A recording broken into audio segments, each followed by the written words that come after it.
Now, med tech, wearable med technology, wearable patient diagnosis has been on the table now for more than a decade. That VCs have been looking at it. They invested in it.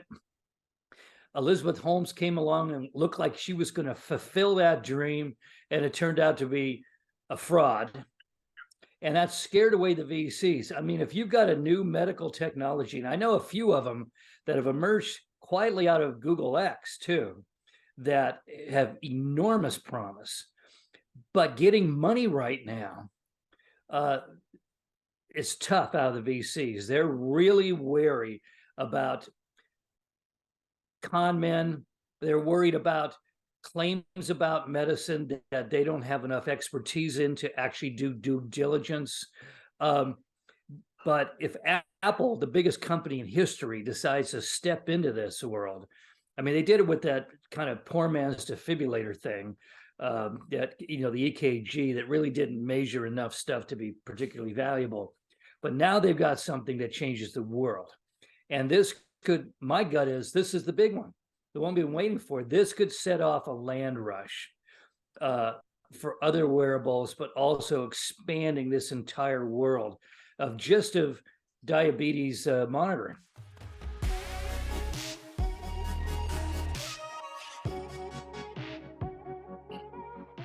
Hi, everyone, and welcome to the Friday, February 24th installment of the Silicon Insider, the only uncensored look at life and business in the Valley.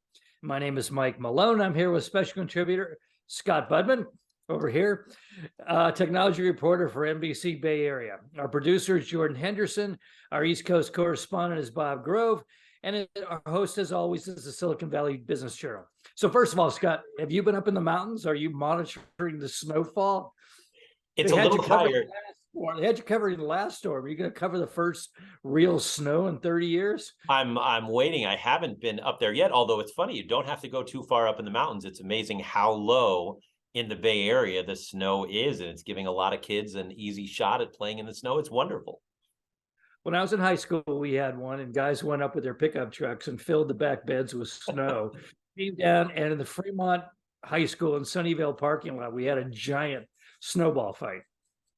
I think the last snow in the Bay Area to really hit everywhere was, I want to say, like 1976.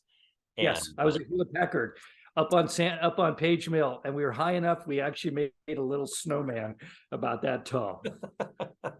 Yeah, I mean, it was I barely remember. I think I was in first or second grade, but it's still where you see the archival news footage. And we're starting to see it again because the snow is getting really close to just regular, all over the place levels. It's pretty exciting. It is. Okay, well, let's get to the news. First one is out of New York. Sam Bankman-Fried, our old friend, has been hit with new criminal charges. It happened on Thursday. They expanded the indictment, accusing him of conspiring to make more than 300 illegal political donations. He was like the sugar daddy for the Democrat Party in the last election. How many of them have given it back? Yeah, I doubt any. And it's interesting. He was the sugar daddy, and what the accusation is that he was the sugar daddy with client money, and that's where all of those donations came from. And so it wasn't just, things got away from him and money started to siphon away because of losses in the crypto market. I mean, he was literally, apparently, according to this accusation, taking money that the clients were giving in, and instead of investing it, but instead putting it towards essentially lobbying on behalf of the crypto industry, but also to make himself look good. And the accusation is buying girlfriend's hedge fund too, propping that up.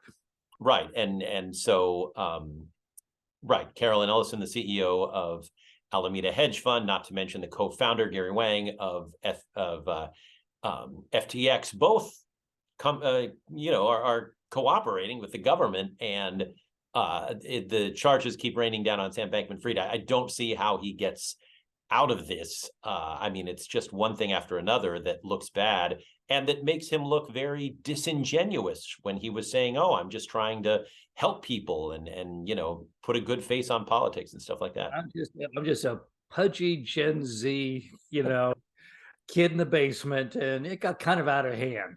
Now it looks kind of like criminal conspiracy. I guess he has 12 counts criminal counts against him now. Well, and the most recent would add apparently up to 40 years in prison to whatever was already stacked up against him. So it's going to be a gigantic mountain to climb out from. And so far, even when he was able to speak, perhaps something that his lawyers didn't want him to do, nothing has helped him. Everything has just added to the bad news for Sam Bankman-Fried. And even in the last couple of days, even more bad news. So there's just nothing going well with that guy. And he's managed to drag down a lot of the Stanford community, which is a little bit implicated in this. Looking bad, helping him out on his bail. Well, he got this gigantic, I guess, historically unprecedented bail, declared himself not guilty. But now the judge is beginning to make noises like he may rescind that bail, which would put him back inside. Well, right. He's been able to hang out at his parents' house in Palo Alto at the Stanford campus. And that, as always, when one person has a lot of money, it's like, well, why is he able to, live well while he's waiting for the trial and not be in prison or anything like that? Well, to have the former head of the business school put up his house to help you make your bail. Right. And this is good news if you're Sam Bankman-Fried and want a comfortable bed to sleep in at night. But it's really not good news if you're the Stanford community, because you're being dragged down into this. And without committing any crimes on your own, you're being implicated in this whole fraud scheme. It just doesn't look good. Yeah. And some guy, in the poor part of town getting picked up for having, some drugs in his pocket and gets, $10,000 worth of bail, has to put up $1,000 and he can't afford it. It looks particularly bad, Okay, the big story, I think, of the week, and this one blew my mind because, like all guys with discolored hair, diabetes type 2, all those things, and there are 1 in 10 Americans is basically diabetic or pre-diabetic. Millions of people are pricking their fingers multiple times a day. And the only prospect is you're going to do that every day for the rest of your life. Suddenly, Apple, I guess Gizmodo was the first to announce it. Maybe it was Reuters. Reportedly, in his advanced research lab, is working on a technology using lasers that go subdermal, look at the leakage of fluid from capillaries and can determine from that the glucose level in your blood. And they're planning on putting that in the Apple Watch. Now, that's an extraordinary announcement, don't you think? I mean, it's non-invasive medical diagnosis has been the dream for 1,000 years, and here we are. Right, and this is a big part of the dream of wearable devices, where it would do more than just count your steps or maybe tell your blood pressure, but actually really do some interesting things. Apple has, through the years with the Apple Watch, gone in, I would say, very gradual steps to do more in healthcare, whether it's, menstrual cycles or heart rates or anything like that. And each one is interesting and helpful in its own right. But I think the dream of wearables has been to be much more involved in tracking your healthcare as patients, as individuals, but also as, in a relationship with your doctor. And it'll be interesting once these things can happen, if people really allow them to happen, or if they're concerned about privacy. But the idea that technology can really help track healthcare has been a big, big goal that the wearable community, led largely by the Apple Watch, has pushed towards. Yeah, exactly. I was involved with med tech for a while, and everyone was talking about the big one is diabetes.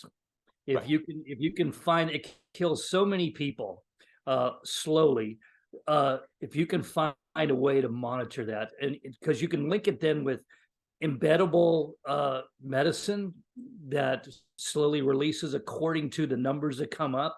I mean, it all becomes very, very customized for the individual. And that's a huge break. Remember, we talked about a few months ago, I think I said it to the BBC too, is the Valley going, when they said, is the Valley going to come back? And I said, we'll know it comes back when we see the next big thing. Now, medtech, wearable med technology, wearable patient diagnosis has been on the table now for more than a decade. That VCs have been looking at it, they invested in it. Elizabeth Holmes came along and looked like she was going to fulfill that dream, and it turned out to be a fraud.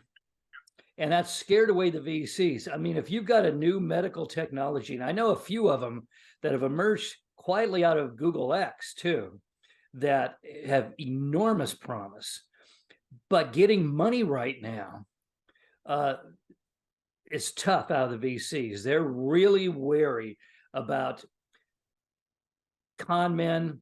They're worried about claims about medicine that they don't have enough expertise in to actually do due diligence. But if Apple, the biggest company in history, decides to step into this world, I mean, they did it with that kind of poor man's defibrillator thing, that, you know, the EKG that really didn't measure enough stuff to be particularly valuable. But now they've got something that changes the world. And this could, my gut is, this is the big one, the one we've been waiting for. This could set off a land rush for other wearables, but also expanding this entire world of diabetes monitoring of all the You're different right. I mean, the startup community and the VC community, I've heard from many VCs who looked at Theranos and said, that's going to make us nervous. But if a big player, a giant company with a lot of money and a lot of success in the wearable business, i.e. Apple, steps in and does something like this, it legitimizes things and reopens the door, I think, for VC funding and for health tech startups. And that would be really, really good because it's such a great area, biotech and med tech. And really where they meet is a wearable that the individual can use to track his or her health in so many ways. Yeah, you put this thing into an Apple Watch, and now you're selling 1 billion Apple Watches. I mean, the secondary effects of all this, plus all the software that'll be and apps that'll be designed, the number of chips that will be dedicated to this kind of thing, tie that with big data, and you now finally have the med tech revolution we've all been waiting for has been promised to us. Exciting. Yeah. Okay. Warner Brothers, the ongoing story of what do we do? Where does the streaming come all the way back? You know, what about all these other things we were doing at home? Warner Brothers is still suffering. Net loss of 2.1 billion for the fourth quarter. It wrote down 1.85 billion in assets and faced nearly 2 billion in restructuring expenses. Revenue fell 9%, sales decreased 14%, but not mostly in streaming. It turns out in television. So maybe the biggest victim of the lockdown and its aftermath is people are still watching movies on streaming. They're not watching TV anymore. And I had to think, when was the last time in prime time I watched network television? I can't remember, except, no, I went on YouTube to find your report on NBC Bay Area because you guys posted after you show it on TV. Is anybody watching TV anymore? Very kind of you. Well, right. As someone who deals with this, certainly, it's a struggle in this business to get people to watch live television that isn't, say, the Super Bowl or Sunday Night Football. And it has been that way for years. That's nothing new. I don't know that streaming is the thing that cuts so much out of that as opposed to just the internet in general. But you're right. There are, even in what people say and call the golden age of television, there are still so many choices on your streaming services that, one is certainly cannibalizing the other. And in a world where the Netflixes of the world, not to mention the Warners and the Hulus, have to spend so much money to satiate the demand of people. It's not just streaming things that already exist. They're trying to create new content. The idea of making money is still sort of a pipe dream, I think. I mean, we've seen some of these losses and layoffs in these streaming services because people demand more than just what they see on television. Yeah, I was looking at the Warner Brothers Discovery family. I mean, Discovery, CNN, the Food Network, they all saw revenue fall 6% to 5.5 billion. And studio operations, the creation of new content, saw revenue fall about 23%. Those are pretty extreme numbers. Yeah. And maybe our TV is now simply just the monitor for our internet. Well, I don't know. I mean, people still like their computer monitors or their mobile phones, but I mean, internet is everywhere, and that allows you to stream anything, anywhere, anytime. And that's sort of the holy grail right now. And that's why you see even, traditional cable companies or television companies getting into streaming and getting into live, whatever it is, wherever you want. It's just such a gigantic content market. I remember not that long ago when the Netflixes and the Rokus and content was so in demand, they could not get enough content. And now ask anyone who has 2 or 3 streaming services, and they're paralyzed just trying to land on something to watch because there's just so much that's being offered to them all the time. Yeah, too much choice is almost as bad as not enough. It's paralyzing. Okay, on the frothy department, top U.S. banking regulators issued a fresh warning to banks to be on guard for any liquidity risks from cryptocurrency-related clients, cautioning some of their deposits could prove volatile. Frothy. Yeah, they're basically saying major shifts are going to be occurring in cyber currency, and your depositors may be whipping money out of there faster than the speed of light, literally, and it could get very, very volatile. The more deeply you are in as a bank or a financial institution into cryptocurrency. right. So and volatility has been 4 years. Right, volatility has been the calling card of cryptocurrency since for years. And it's interesting now we're seeing some of what we thought were sort of stable exchanges, FTX being among them. Now Binance is in the spotlight. Are they going to make it? And yet through it all, the value of Bitcoin has stayed, not as high as it was a year ago, but it's up to 25,000 as of this week for a single coin, which is still, to me, I know it's been almost 3 times as high in the past, but that's still way above the rim of any expectation, of where it should be. But people are willing to jump in and hold on to their Bitcoin and to an extent their Ethereum. And what's the end game? I still don't know. And I followed this stuff for years. I think we know the end game. I think the government gave it away. By the way, this was a joint statement by the Federal Reserve, the FDIC, and the Office of the Comptroller of Currency. Well, you don't see those bedfellows making public announcements very often. But remember, a few months back, the federal government announced that they're looking into creating cryptocurrency for the United States, for the dollar. So maybe that's the end game. Maybe it becomes so perceived as frothy now that the U.S. government steps in and says, well, here, go with this cryptocurrency, the one with George Washington on it. I mean, I would be surprised if that happens, only because A, that already exists. We call it the dollar. B, even the dollar is backed by, there's still gold. There are tangible assets that the U.S. government, not to mention other governments, can have and trade. It doesn't need a coin with dubious value. We've had enough of those.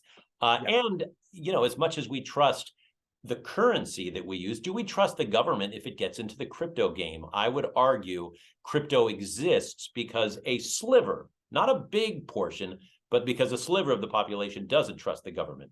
So why would you try to pander to those people if you're the government with your own coin? It just doesn't make sense. We'll see. A lot of things the government does don't make sense. So we'll know soon. Okay, I think we found the big winner in the semiconductor industry. We've been talking about the troubles that Qualcomm's been having, AMD not so much, but Intel, everybody else. Care to guess? I think you saw the numbers this week. Oh yeah, it's Nvidia. Wow. They beat all Wall Street expectations, and their shares rose 14% to $236 a share. They've jumped more than 60% since the turn of the year, which is 3 times the semiconductor index. They are having a wild ride. Oh, and what's causing it? AI, you think? Yeah, to an extent. Nvidia has an amazing ability to be at the right place at the right time, to the point where they even saw a big stock rise just on crypto mining because people were using their chips, not to mention the fact that they're involved in healthcare. They're heavily involved in gaming, as gaming has taken off, in electric cars and all that stuff, and radar. And now, right, as AI becomes the new big thing in Silicon Valley, it turns out Nvidia is leading the way with chips there too. They have a knack of being in the right place at the right time and are being richly rewarded for it. Their latest market value is somewhere approaching $600 billion. Intel, by the way, which once put Nvidia in its shadow, struggling at about 100 billion. Nvidia is just huge. It is a locomotive train that is just barreling successfully down the tracks. Every company that goes like that has one man or woman in there who is a critical person. Is it the CEO? Is it the chief scientist? Or is it the VP of marketing? Do you have any clue who that person is? I certainly do. I think in Nvidia, you look at the CEO, the co-founder, Jensen Huang. He's been there since the beginning. When he started the company, he was a young upstart in the chip industry and the gaming industry. He's now one of the sage people, not just because of how much money he's made, and he's made a fortune, but because of how successfully he's been all these years, successful at managing his business, successful at managing staff. They love him there. And, he's always been a good interview. He keeps his eye on the ball. For years and years, Nvidia has, instead of a Christmas party, gotten everybody together to like build a school. They just are known as corporate citizens who just kill it in the chip world. And he's really the focal point of it all.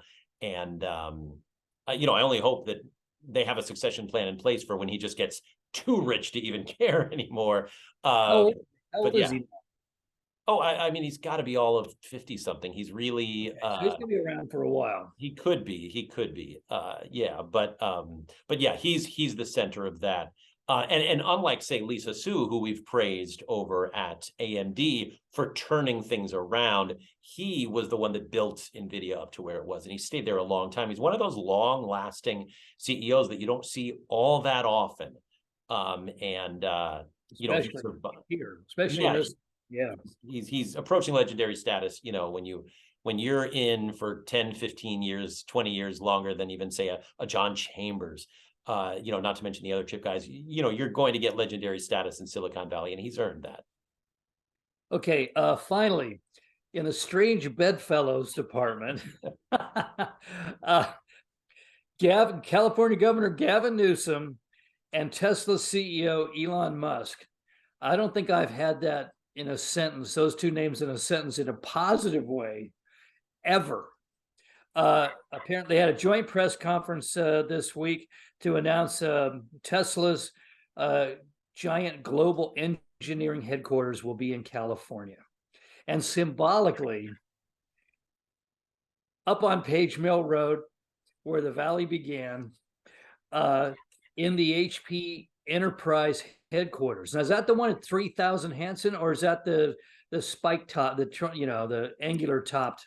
Yes, the 1501 right there on Page Mill, and it's surrounded by Tesla offices. But right, this was the headquarters for Hewlett Packard for many years, and that's where they did their just so much fun to watch. It was so awkward press conference, just trying to outdo each other on the mic, and they all had the same goal: make a lot of money. It was literally, Mike, like going to an Oasis concert. The two guys can't stand each other. The brothers are going to strangle each other. They can just make it through the show. They're going to make a ton of money. And that's kind of how this felt. And they both have the same goal, which is hire a lot of engineers. They're calling it the engineering headquarters, and you've got a place right there up, it's near Page Mill, Sand Hill Road, Stanford, Cal Tech, all the reasons that, even San Jose State cranks out the engineers. They're all really local. They want to stay local. And now they have an engineering headquarters here. And, it sort of makes good on what was embarrassing for Gavin Newsom, the governor, when Musk said we're moving the headquarters symbolically, but nonetheless, to Texas. And I that just, wonder how much Newsom gave away to get Elon to come back. who knows? But I have a feeling maybe the taxes aren't that high on that old HP headquarters for Tesla. Yeah, how symbolic is it, this location? I mean, this is Stanford Industrial Park. This was created by Fred Terman. This is where Khrushchev wanted to visit, and de Gaulle. This is where Bill and Dave and the Varian brothers. I mean, that little area right there, the Varian brothers were across the street.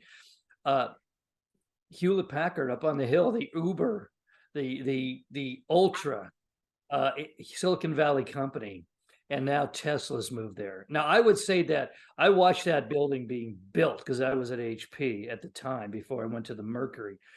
And in many ways, that signaled the beginning of the decline of HP, because Bill and Dave weren't there. That was John Young's place, and he did things that changed the HP way. Like he put in an executive dining room, which HP never had. I remember my first day on the job at HP, I had Hewlett sitting in the cafeteria next to me, this side, Packard sitting next to me. I'm 21 years old.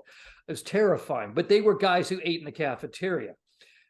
This was the beginning of the turn to the modern Silicon Valley, of the separation of the really powerful from the hoi polloi. So it symbolizes a lot for me. I think it symbolizes a lot for Silicon Valley that Elon's moving his hardcore engineering and R&D right there. The number of amazing products that came out of those buildings in that complex are mind-boggling. Yeah, and you sort of got a glimpse of the future as I was trying to see if anyone was still around after the press conference. Wandered into one of the parking lots, and there was a Tesla Semi, the big semi truck that is just starting to be seen and bought and sort of do its thing. Also very important in the future of green energy. Those semis obviously burn a lot of fuel, pollute a lot. They're trying to clean that up. And they had one sitting there, and apparently later in the evening, they even drove a Cybertruck around. So it's sort of Elon Musk's way of saying, hey, this is, the OG building of Silicon Valley. And yet here we are pointing towards the future. And he's not building a reproduction of the garage like Carly did. Well, right. Grounds. Okay, so this kumbaya, this lovely hand holding between these two entities. Did anyone bring up? It was Elon's comment that he slammed California. This was 2021 when he was announcing he was moving for over-regulation, over-litigation, and over-taxation. Anybody remind him of that quote, or was he just talking about pointing out that Newsom bought one of the first Teslas? Right. There was no one there to point that out. Press wasn't allowed. So it was him and Newsom doing the very awkward dance back and forth, talking about how much money they had and how, Musk kept Newsom waiting for his roadster back in the day. And, it just... So no press questions at all? No press involved. No press was invited. No press to the event. How do they promote it? Tesla put out a tweet saying in 15 minutes, we'll have an announcement between Musk and the governor. Didn't say where it was. And so we're trying to figure out where it was. Tesla's not talking. The governor's office is not talking, which is very surprising for the governor, let's be honest, to avoid a camera. And as they start talking on the Tesla stream, I recognized it. Like, I've done lots of live shots outside there. That's the Hewlett Packard building. So we drove up there, but their whole exchange was so awkward and fast, they were gone by the time we got there. Was it outdoor stage? I mean, with employees? Yeah, I mean, there were some employees. They took a wide shot and everybody was clapping, so nobody was impartial there. And it was a quick sort of handshake and awkward exchange, and then they were gone. Wow. It was that fast, yeah. I kind of think that's the future of dealing with the press. I'm seeing more and more of that kind of stuff. Control the crowds and control the message. So, okay, well, welcome back, Tesla.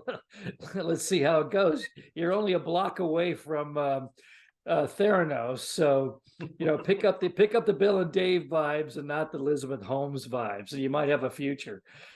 Okay, that's it for now, folks. You can find us on the Silicon Valley Business Journal homepage, as well as on Spotify, Anchor, Google Podcasts, Apple Podcasts, LinkedIn, and YouTube. Have a great weekend.